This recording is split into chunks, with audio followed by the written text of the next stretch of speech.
002. Back. Overview. Accessibility. Home. Hermetic Principles and Genesis Creation. The Hermetic Genesis, a metaphysical survey of the human life cycle through the 7 principles.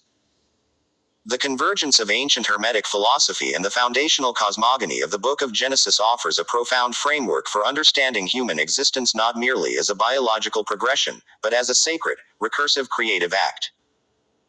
This analytical report examines the 7 days of the Genesis creation narrative as an allegorical map for the 7 stages of human life, from the pre-manifest spark of conception to the integrated stillness of death, illuminated by the 7 Hermetic principles codified in the tradition of Hermes Trismegistus and popularized in the modern era.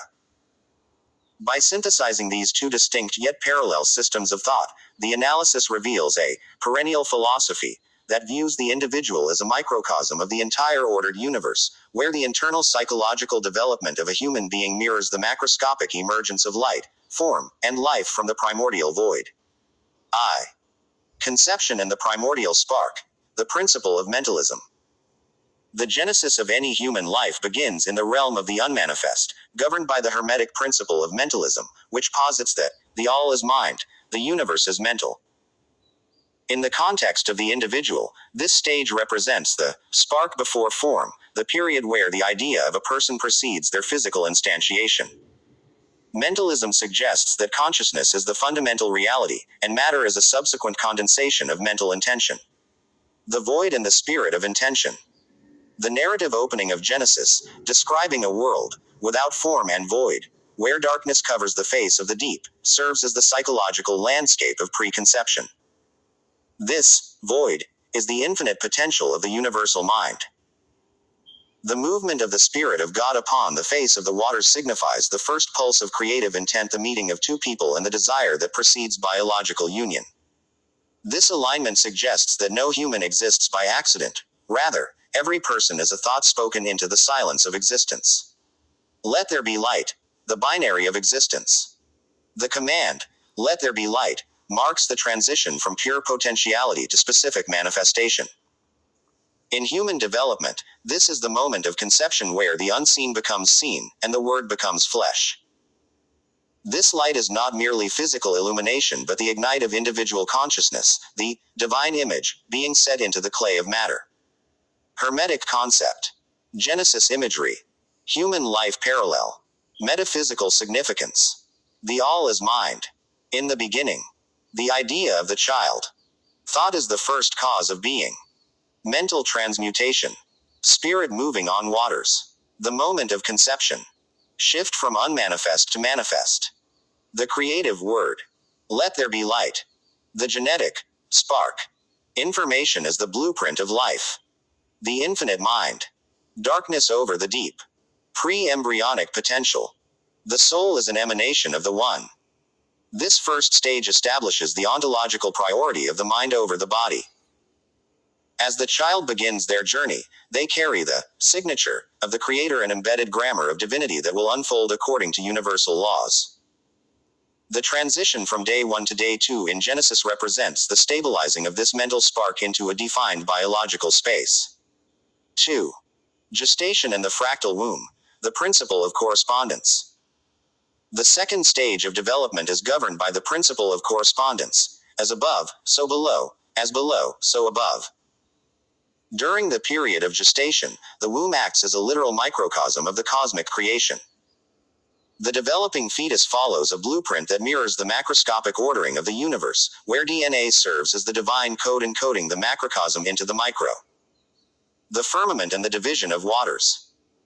Genesis describes the second day as the creation of a firmament, or dome, that divides the waters above from the waters below.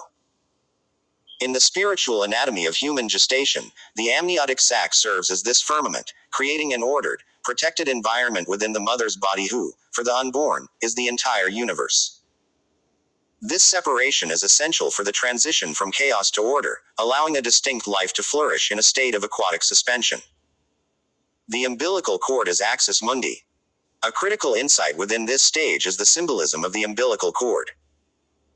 Esoteric philosophy identifies this link as the axis mundi or umbilicus mundi, the center of the world and the conduit between the mundane material realm and the source of sacred power. The navel tabur remains as a permanent reminder of this original connection to the living waters of the womb and the larger lineage of life. Feature of gestation. Genesis Hermetic symbol. Symbolic interpretation. Amniotic sac. The firmament sky. The protective boundary of an ordered world. Amniotic fluid. The primeval waters. The deep, or abyss, that nourishes life. Umbilical cord. Axis mundi, world pillar. The vertical link between heaven and earth. Fetal growth. Microcosm, macrocosm. The universe repeating its pattern in miniature. The Adam and Eve thread. Unity before division. Within this stage, the narrative of Eve being formed from Adam's side, or rib, finds its primary esoteric placement. Before the fall into the duality of the external world, the human being exists in a state of unity. Some rabbinic traditions suggest that the original Adam was androgynous, a two-sided being containing both masculine and feminine principles. The division of the waters in Genesis mirrors the internal splitting of humanity, where Eve representing the subconscious, intuitive nature, as separated from Adam, representing the conscious, rational nature. This correspondence underscores the theme that all gendered polarity emerges from a primordial state of wholeness. 3. Birth, infancy, and the realm of sensation, the principle of vibration. The third principle, vibration, states that nothing rests, everything moves, everything vibrates.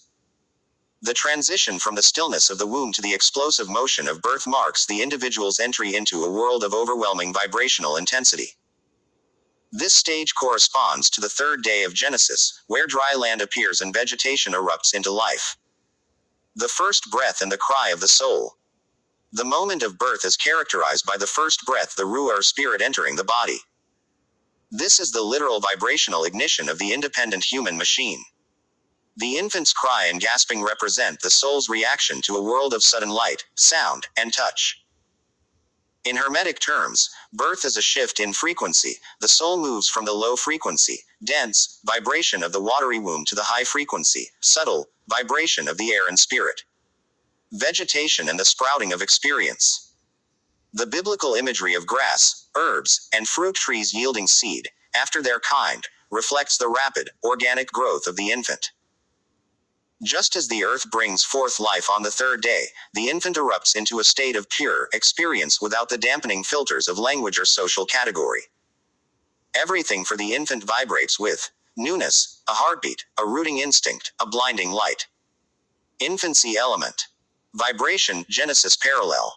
Psychological implication. First breath. Ruah, spirit. The entry of the life force into the body. First cry. Acoustic vibration. The soul establishing its own frequency. Sensory input. Everything vibrates. Pure experience without cognitive categories. Growth spurt. Vegetation, herbs. The rapid expansion of biological form. This stage teaches that to be born is to enter a state of perpetual motion. The infant knows instinctively what the mystic attempts to rediscover, that everything is alive and in flux. As the infant grows, the solid world begins to differentiate, leading to the next stage of development. IV. Childhood, adolescence, and the split of self, the principle of polarity. The fourth stage of life is dominated by the principle of polarity. Everything is dual, everything has poles, everything has its pair of opposites. This corresponds to the fourth day of Genesis, where the sun and moon are set in the sky to divide the day from the night and rule over the seasons. Psychologically, this represents the emergence of the ego and the Adam and Eve moment, the fall from unity into the dualities of self-awareness. The two great lights, conscious and subconscious. In Hermetic psychology, the sun and moon are often equated with the masculine conscious and feminine subconscious aspects of the mind. As a child develops into an adolescent, their internal world splits into opposites: yes, no, self, other, good, bad, pleasure, pain. The I becomes distinct from the world, and for the first time, the individual experiences themselves as a separate entity. The fall into self-reflection. The narrative of Adam and Eve eating from the tree of knowledge of good and evil is the mythic dramatization of this stage. The fall is not a punishment, but the necessary wound required for the development of consciousness. By acquiring the knowledge of good and evil, polarity, the individual enters the world of self-reflection. They become aware of their own nakedness, their vulnerabilities and flaws, leading to the experience of shame and the loss of primordial innocence. Polar opposites. Genesis representation. Adolescent experience. Light and dark. Sun and moon. The split between the public persona and private self. Good and evil. The forbidden fruit. The emergence of a moral and ethical code. Self and other. I am naked. The development of the ego is distinct from the world. Knowledge and ignosense. The fall from Eden. The transition from instinct to self-reflection. The principle of polarity teaches that opposites are identical in nature, differing only in degree. The adolescent must learn to navigate these extremes, the first lie, the first secret, and the shadows that emerge as they define who they are. The struggle of this stage is to find a center between the two great lights. V. Adulthood and the tide of multiplication, the principle of rhythm. The fifth stage, adulthood, is governed by the principle of rhythm. Everything flows, out and in. Everything has its tides. All things rise and fall. This aligns with the fifth day of Genesis, where the waters bring forth life abundantly, sea creatures swarm, birds multiply, and the command is given to be fruitful. Adulthood is the period of maximum productivity, creation, and the cyclical experience of life's ups and downs. The swarming of life and career. Genesis describes the fifth day as the emergence of swarms of living creatures. For the adult, this is the creation in full swing, the building of careers, the starting of families, and the engagement with the broad complexities of society. The be fruitful mandate is both a biological and a creative imperative. The pendulum of success and failure. However, the principle of rhythm emphasizes the pendulum swing. Adulthood is defined by seasons of success followed by seasons of loss. Reinvention follows stagnation. Mastery in this stage is not found in stopping the pendulum, but in learning to ride it with grace, knowing that every low contains the seed of the next high. The Adam and Eve thread. The sorrow of toil. During this stage, the consequence of the fall manifests as sorrowful toil, itzaben. God tells Eve she will bring forth children in pain, often interpreted esoterically as the emotional toil and anxiety of parenting, and tells Adam he will eat bread through the sweat of his brow. This reflects the adult experience of labor and the relentless rhythm of the cursed ground, the struggle to provide and protect in a world of limited resources. Adult rhythms. Genesis imagery. Psychological experience. Career tides. Tides of the ocean. The ebb and flow of success and failure. Parenting legacy. Swarms multiplying. The sorrowful toil of raising the next generation. Seasons of life. Days 1 to 5 repetition. The constant cycle of reinvention. Work and rest.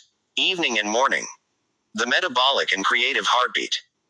Adulthood is the realization that nothing stays, a house is built, it floods, and it is built again. The adult learns to navigate the tides, understanding that the measure of the swing to the right is the measure of the swing to the left. V. Maturity in the harvest of legacy, the principle of cause and effect. The sixth stage of life, maturity, is the domain of the principle of cause and effect. Every cause has its effect. Every effect has its cause. This corresponds to the sixth day of Genesis, where the beasts of the earth are created each after its kind, and dominion is given to humanity as a steward of creation. This is the period of reaping what was sown, the harvest years, where the individual sees the long chain of choices that led to the present. After its kind, the law of character. The phrase, after its kind, in Genesis 1:24-25 emphasizes the reproductive integrity of nature. A seed produces only its own kind. In maturity, this principle manifests as the solidification of character. The habits and choices of youth causes have now become the permanent traits and realities of the self-effects. There is no more accidental life. Everything is recognized as the result of a lawful process. Dominion and stewardship. The granting of dominion on the sixth day signifies the mature person's role as a steward of their legacy. The mature individual looks back and sees their life as a ledger. They recognize that they are both the cause and the effect of their own existence. Their scars tell stories, and they see their own gestures carried on by their children and grandchildren. Maturity theme. Genesis parallel. Esoteric significance. Harvest of life. Creation of the beasts. Reaping the results of decades of action. Consistency of self. After its kind. The realization that character is destiny. Stewardship.